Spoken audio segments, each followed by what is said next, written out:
Picture this. You're in the middle of decluttering. You're moving through a room. You're in the zone, right? You feel great about the progress you're making. It's incredible. You've never felt like this when you've been decluttering. And then you pick up something and everything just stops. What was the something you just picked up? Well, maybe it was a box of baby clothes. Maybe it's a card from someone you've lost. Maybe it was your kid's first pair of shoes that are so tiny that you can't even believe that they were ever that small.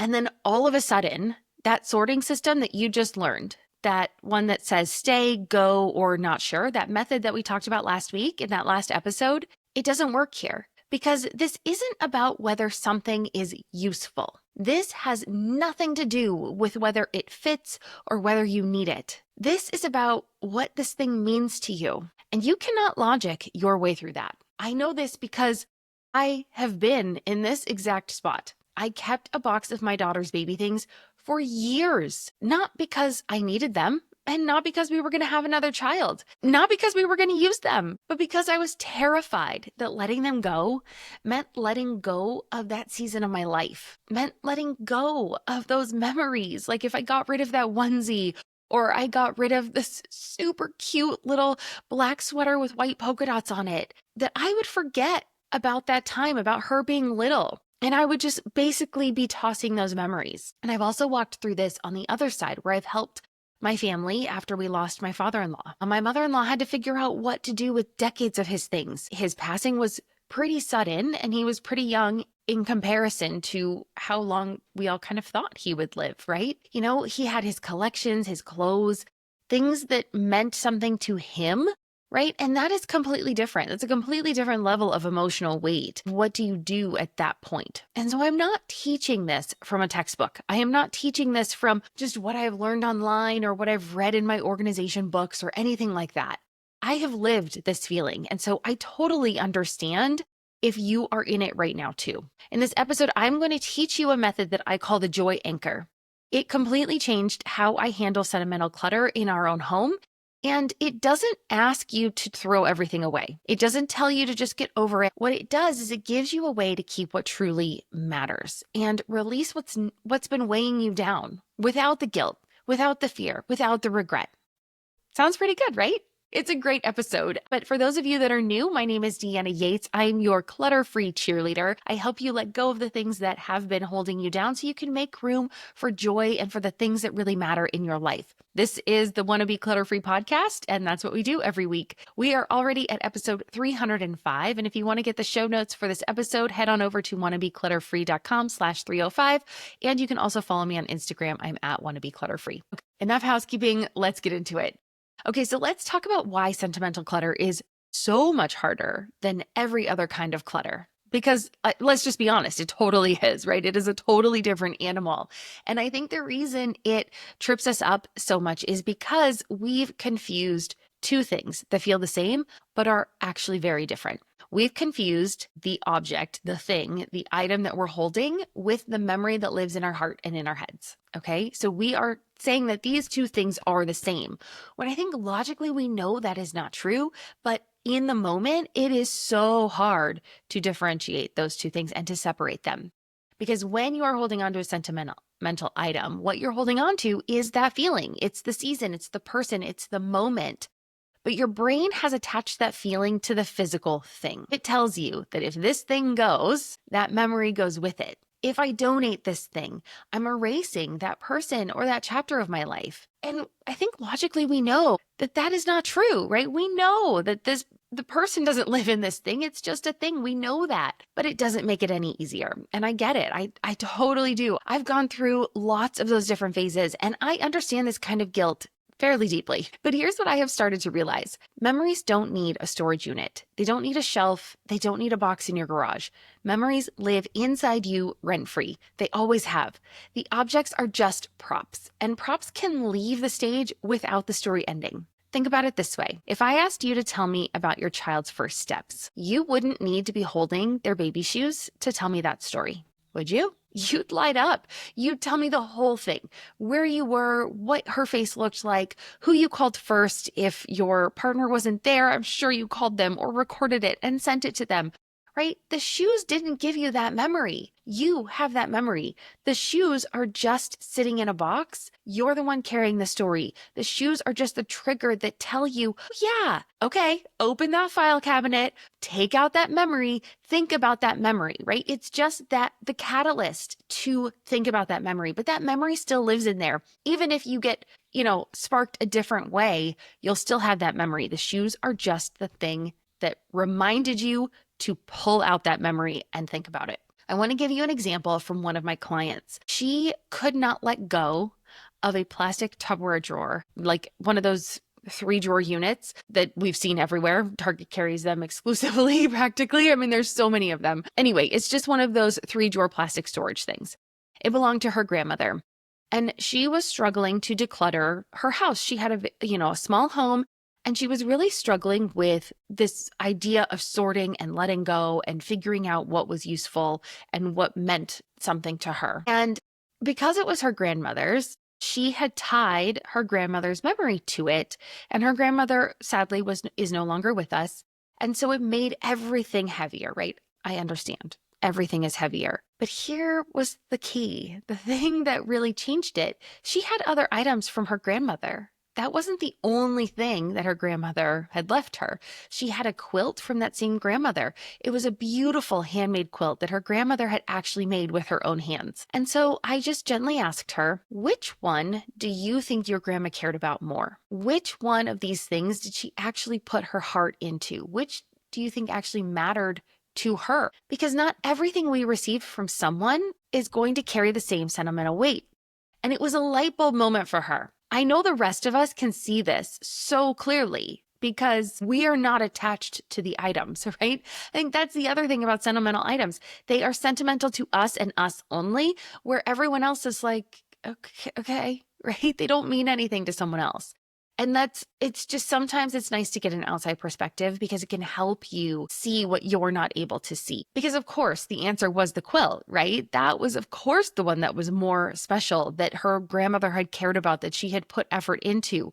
That Tupperware storage bin was just something that happened to be in her grandmother's house. And she grabbed it because it was a useful item. It was something that she could use for now, for the time being. It worked in her life when she took it. But she had grown past it, right? She had moved on and had other items that could store things that were a little bit nicer, that were of higher quality, that were made to last, or maybe she didn't need as much storage anymore because she was going through this decluttering process. The point was that storage unit was just something that was utilitarian for her grandma as well.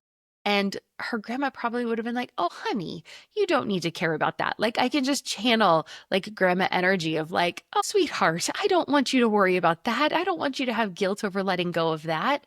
And she, of course, doesn't want her to have guilt if something happened to the quilt either. But it's just that quilt is more like a hug from grandma. I know we have a t-shirt quilt from my late father-in-law, and it's like a hug. It's like getting a hug from him when we need it because it just has so much sentimental value to it. And so, of course, I'm never going to tell you to get rid of everything. I want you to keep the things that are truly special. And a Tupperware drawer is not super special. And I know that like you're listening to this going, duh, okay, that makes perfect sense. Why was she so wrapped up in that? But until you're in that moment and you've lost someone and then everything has this like heavy weight to it, then you'll understand. So we just sometimes need to have a little grace with ourselves and say, it's okay. You're right. That makes sense. When I sit here and I think about it logically and I think about the things that I have, of course, this quilt is way more special than this Tupperware drawer thing. And I can let go of that and I'll still have this other thing that means so much to me, right? So that was something that I know sounds really, okay, restart. So here's what I need you to hear though. I'm saying all of this with love in my heart, but I'm also saying it directly because I think you need to hear it. So listen to me when I say that holding on to everything is not the same as honoring someone. It's not. Keeping a garage full of boxes that you never open is not preserving a memory. It is just storing guilt. And that is not what the people who loved you would want for you.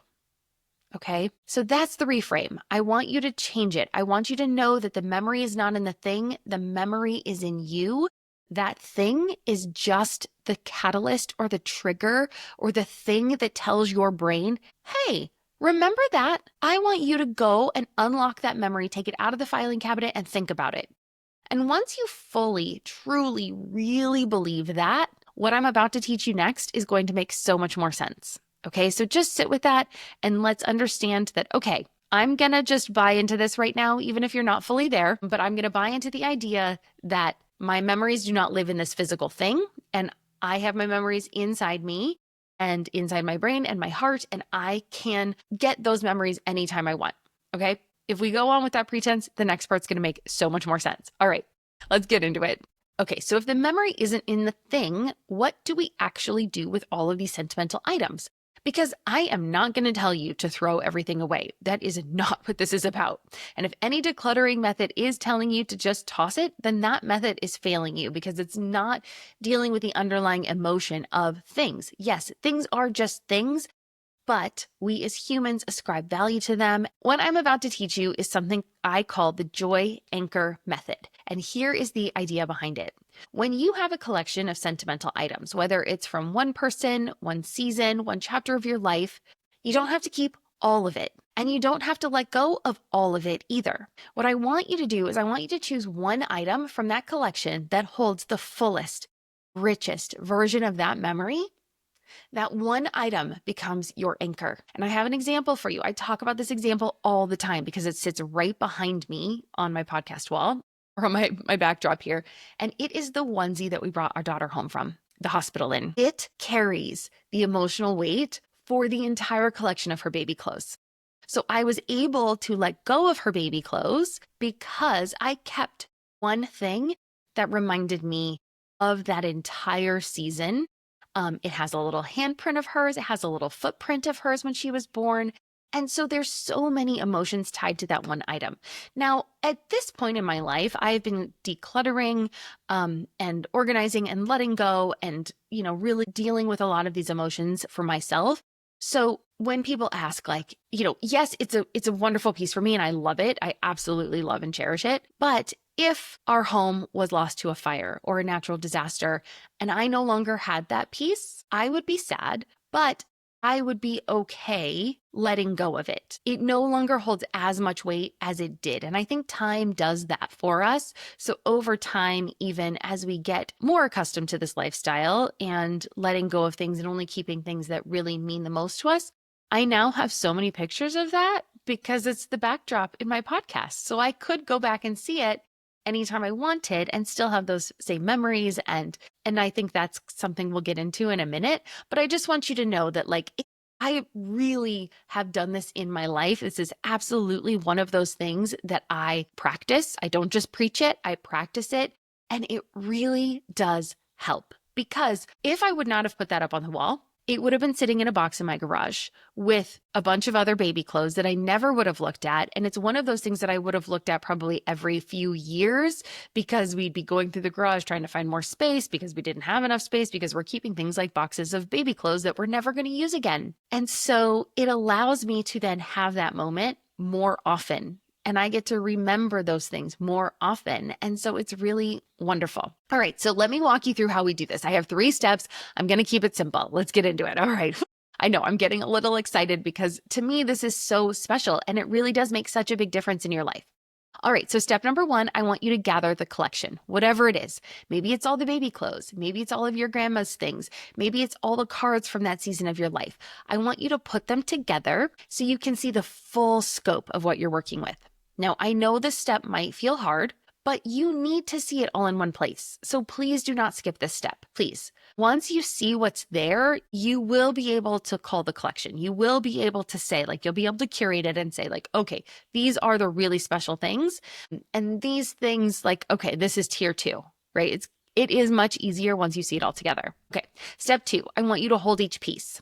And I don't mean this in a sit on the floor and cry about each piece kind of a way. I mean, just actually hold it. Feel which ones carry the most weight. And it seems a little woo, and it feels a little like, okay, come on, really? Dee, do I really need to do this? And yes, please, I want you to do this. Which one gives you that feeling in your chest? Which one gives you that, oh gosh, this one holds the biggest version of the memory? If I could only keep one of these, which one would it be? Would it be this piece or would it be that piece? Is there something that I feel more drawn to? Something that makes me feel super connected to that person or that season? Just go with your gut. If you have a hard time whittling it down to one and you have a collection of 100, if you get that collection of 100 down to 5, that is a win. Okay. So again, out with arbitrary rules, out with the very strict things we have to do. I want you to make progress. And as I said, this held a ton of emotional weight for me at one point,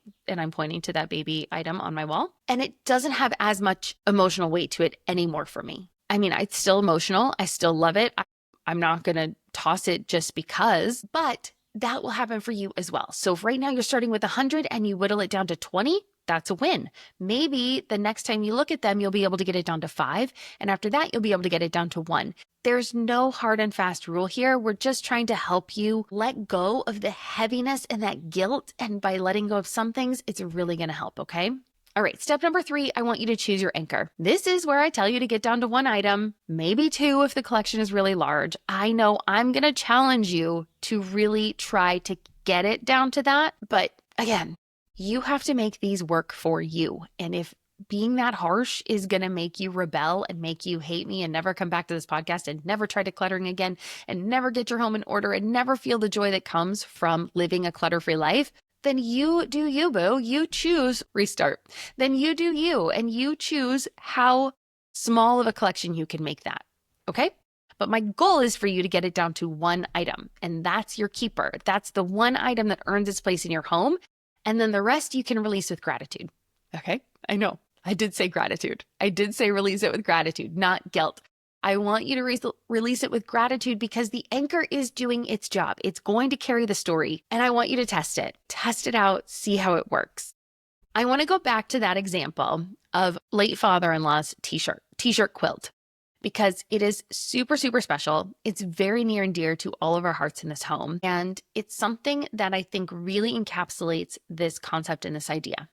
So my father-in-law used to collect t-shirts. Anytime he would go to a new place, he would pick up a t-shirt. Vacations, college campuses, when he would come visit us, different places. And she divided them up into ones that would mean something to each of her sons, right? So she made some that pertained more to my husband's brother, and then she made some that pertained more to my husband and me too, because my husband and I have been together since we've been 20 years old. So we've known each other a very, very long time. And it was really amazing. She made 1 quilt per son, and that quilt holds so many memories that a dozen of those t-shirts held. But by having them made into 1 quilt, there is so much love and memory and thought into it. So it was this disparate or, kind of varied collection. And they were kind of old t-shirts. Like they weren't things that we would wear or want or have around. And so by turning them into this t-shirt quilt, though, it becomes a cherished keepsake for us, a cherished memory.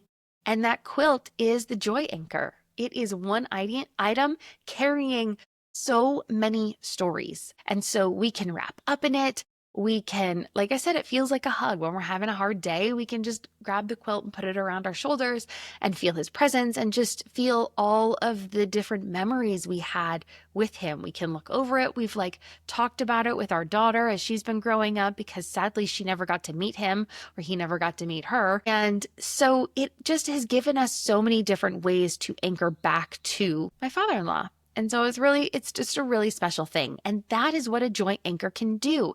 It can take the guilt of letting go of all of these things, of letting go of more collections, and really bring those memories together in that 1 piece. We have lots of things like that around our home. This carnival glass over here, that's from my grandfather's collection. It has a lot of memories attached to it. Most of the things in our home tell a story. And so that is kind of one of the things where now when I go around my home, there's so much joy and there's so much love because the things that are left are really special. and they really mean something to those of us in our family versus things that are just, there for the sake of being there. And so I want you to look at your stuff in a new light and say, can these things be a joy anchor? Can I find the anchors of joy in the pieces I have and put those prominently on display? Don't just pop them in a box and store them in your garage and keep out the random, decorative things that you get from a TJ Maxx on your mantle. Put the things that really mean something to you. And if you're nervous about them, I have a little sticky pad underneath that glass vase over there so that if the wall gets bumped, if the shell gets bumped, it's not going to fall off. So I put a little thing like that, just a little bonus tip for you so that I can make sure that the things that are special to me aren't going to get broken or fall off. And of course, if you have littler kids, you're going to have to be more careful. But I want you to put a reminder then for yourself as your kids get older to get out the things that really mean something to you, that are special, that you want to have around, and surround yourself with the love and the memories, and don't just box them up and keep them in your garage. All right. Now, I know what some of you are thinking, Deanna, not everything can be turned into a quilt, or not everything can be put in a memory box. And you're right. It doesn't have to be. Your anchor could be a favorite mug from an entire collection. It could be one baby outfit out of an entire bin. It could be a handwritten recipe card instead of the whole recipe box. It could be one frame photo instead of 5 shoeboxes of loose pictures. The point is not what the anchor is. The point is that you are concentrating the memory into something intentional, something that you will actually see and use and love instead of spreading it across a bunch of things that are sitting in a box that never get opened. Because, I say this next part with love. Please know that. But if it is in a box in your garage and you haven't opened it in 3 years, you are not honoring that memory. You are storing it. And there is a big, big difference. You are just storing guilt, and it's going to be super hard for you to feel the love in those items. All right. So the next part I want to talk about, because I had 3 parts to this. So now that we know what we want our joy anchor to be, because not all of those items are going to be considered your joy anchor, but you're not going to feel right about totally getting rid of everything. And so I want to offer you a bridge. I want to offer you a way to keep the trigger or the catalyst without having to keep that physical item. Because I know it's really hard to let go of these things sometimes. And so for that, I have the photo bridge. And here's how it works. You take a picture of the item, and then it's not just the picture. There's one more part that I think a lot of people miss. And if these things are truly special, this isn't going to be that difficult. We're not doing everything in our home this way. But those special things that you're you have a little bit of a guilt moment about getting rid of them, then you're going to write one sentence or a short little paragraph about why it mattered. You just journal about it a little bit. It doesn't have to be much. It could just be a few words. That's it. That photo captures what the item looked like. The words are going to capture why it was special. And then together, those 2 things are going to hold the memory better than the object sitting in a box that you never open is going to. All right. So one of my favorite ways to do this is to collect those photos and stories over time. I don't think we need to say, hey, this weekend, I'm going to take everything out of a box and I'm going to photograph it and then I'm going to jot down a memory about it. No, that's too much. We are all too busy for that. But we can collect them over time, and then we can save them on our computer. We can start a photo book. I like to do this on either Shutterfly or Minted. But you can use whatever service you like. And so you kind of just start your project on there, and that's where these things can live. And then when you have enough of them, you can create the photo book. You can say publish. Okay, now I've finished that collection from Grandma. I've gone through all of my grandma's things. I have my joy anchor of the thing I really love from her that I want to put on display. And every time I walk past it, I think, hi, Grandma, love you. I love that. Then the other things that didn't quite make it, I'm going to create this photo book for them. And once I've gone through all of Grandma's stuff, I'm going to hit print on the book. And now it can sit on my bookshelf, which you can see a little bit of here in the background. And it's going to sit on my bookshelf. And now when I want to have those moments, I can look through that. You can set it on your coffee table. You can rotate through them. And so you know that there's one that you're like, okay, every quarter, I'm going to pick a different book to put on display. And then I can go through them as well and relive those memories. And it's a really fun way to do it. Or if you want to do it the old-fashioned way, you can just get one of those albums with a slot. If you like to print out photos, does anyone still do that? And you can put it in there with an index card with the story behind it. Either way works, but the point is that I want you to really hear, because this is what changed my perspective on it, is that God forbid anything ever happened to me, my family now has the stories, right? They know what was special to me and why. They have the pictures of the things and the words behind it, and it just can make such a difference. Like, can you imagine having that from your grandparents? Can you imagine that that was possible back then?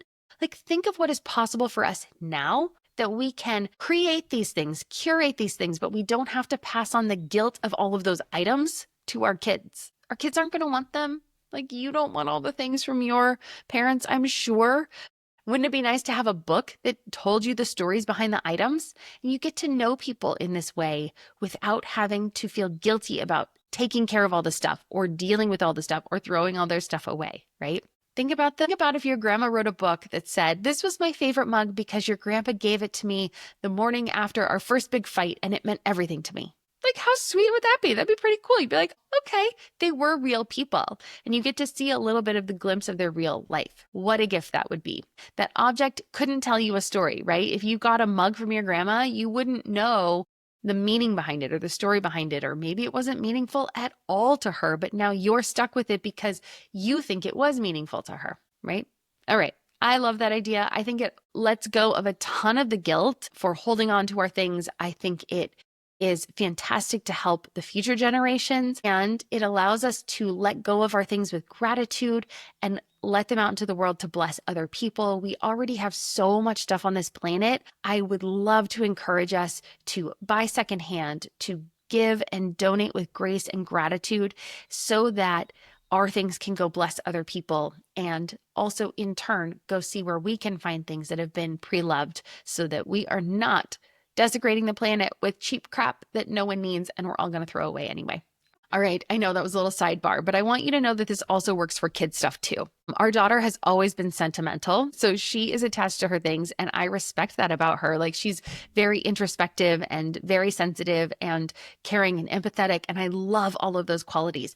But it also means that she holds on to things maybe longer than someone who does not have that emotional bandwidth.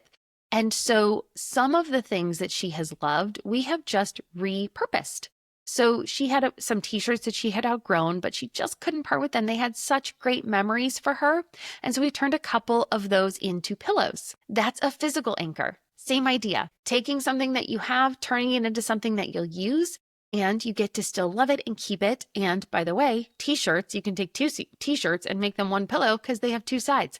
You can cut them up, you can quilt them, you can do lots of t-shirts and do kind of a quilted pillow idea. So same like the blanket, like the t-shirt blanket, but she's so little. We just made little pillows and she loves them. They're great. And then one more thing, I know a big sentimental thing that people ask me about all the time is artwork, school projects, and kids' things like that pile up. We will photograph them. We will photograph the big ones, really special ones. I have one behind me, actually. So right next to the baby item, actually, that was a painting that my daughter drew or painted. And I love it. It's just a way to honor some of her artwork and put it up on the wall and put it on display. And I love looking at it. And there are other pieces that we've just taken pictures of and created picture books with. So it really just depends on what you want to do with it. Some of the bigger pieces, I would recommend putting them on display. My big point, though, is when you take pictures of the kids' artwork, it is awesome if you can take a picture of them holding it, standing next to it with the artwork, because it's so easy to forget how old they were when they drew those pieces. So if you can do that, that's a great way for you to look back on those. Trust me, from experience, I didn't always do that. And it's hard for me when I look back to remember how old she was. So that's one thing I would highly recommend. Pro tip there, try to take a picture of your kid with the artwork or the thing that, like, school projects, for sure, make sure they're in that school project picture, right? And then once you know you've taken a picture of it, that memory's not going anywhere. You've got the thing. You no longer have to keep the physical artwork. You can let that go and make a picture book. And then you can take 100 art projects or 100 school projects and put them in one small photo book. And everyone, trust me, your kids will love looking through that kind of stuff. All right, one last practical tip before we move on, because I don't want this to feel like a giant project. You do not have to do all of this at once. Here's what I would suggest. Keep a small basket or a box somewhere in your home. And when you come across something sentimental during a regular decluttering session, don't force the decision right then. Just put it in the basket, and then maybe once a month, once a quarter, sit down with your phone and a cup of coffee, and then just take your photo bridges in a batch, right? Just batch it. Make it easier on yourself, because this way you know you can sit down at a time when you're going to have great lighting. You can clear off a space and make sure you're ready for it instead of having to do that every single time. And I know sometimes my decluttering sessions are at night. Well, now my photo, if I were to take a photo right then, it's not going to be great because I'm going to have a flash or the lighting's going to be terrible. I've got a bunch of other stuff that I'm decluttering around me, right? So it's not the picture that would preserve that memory. So I love just putting these things off into a box, setting them off to the side, and then doing it all at once. So you can take the picture, write the notes, and then let them go. It's actually a really lovely little ritual once you get into it. And it doesn't have to be heavy. It can be something that you actually look forward to. Once you've done it a couple times, it gets easier. So I highly recommend you try it. Now, if this idea of the photo bridge is something that you love, but the thought of organizing thousands of photos on your phone or your computer makes you want to crawl back into bed, I totally hear you. I built a whole system for that, and it's called the Photo Freedom Formula. And it walks you through digitizing your memories, organizing them, and actually being able to find them again when you want to go back and look at them. Because what is the point of taking all these photos if they just disappear into your camera roll, right? Or your camera roll gets filled up and you can't take any new photos and you're terrified about deleting old photos because they're not organized in a way where you can get back at them, okay? So if you wanted, head over to my Instagram. My handle is @wannabeclutterfree, all one word, and comment the word photos on my latest post and I'll send you the link. Or just check the show notes. Of course, I'll have a link there. Either way, no pressure. What I taught you today totally works and you can absolutely go do this. But if you just feel overwhelmed with your photos, this is a great place to start. So check it out if you need it. Okay, so now you have a system for the everyday stuff from the last episode we recorded. And today you have a method for the sentimental stuff that stops everyone in their tracks. You are moving, you are making progress, and I am so proud of you for that. But here is the thing to warn you about, because I would not be doing my job if I didn't tell you this is coming somewhere around day 7, maybe day 10. Honestly, some of you, it's going to hit earlier. Something is going to happen. You're going to wake up, you're going to look around your house, and you're going to feel like you didn't make progress at all, even though you have. And even though the work you have done is amazing and incredible, and your house is actually getting decluttered, bags have gone out the door, you're doing the work, your brain is going to play a trick on you.